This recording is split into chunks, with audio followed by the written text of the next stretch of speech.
Recording studio Gujarat.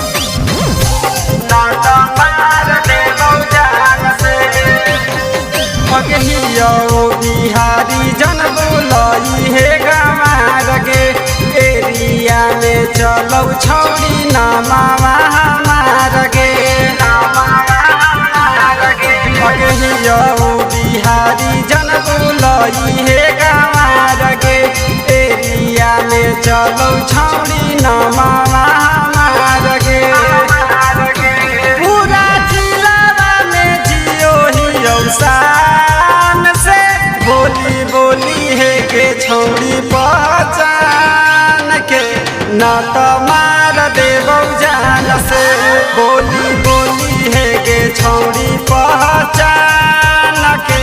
न तो मार देबौ जान से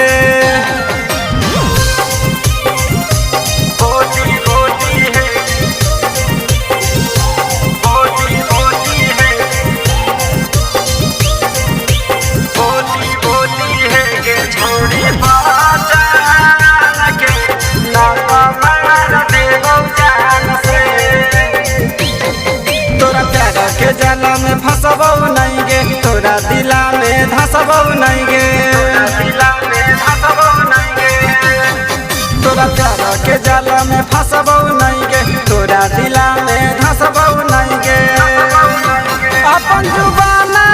के रखिए हरदम बान के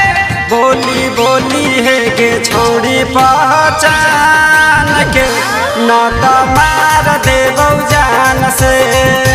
बोली बोली है गे छौड़ी पहचान के न तो मार देबौ जान से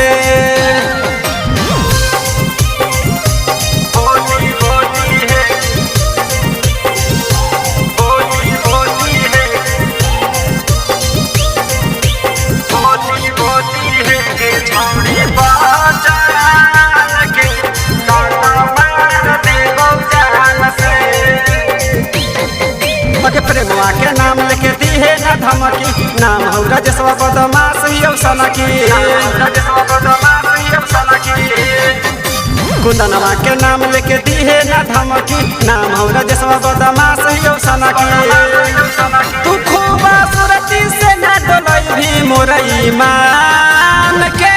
बोली बोली है के छौड़ी पहचान के न तो मार देबौ जान से बोली बोली है के छौड़ी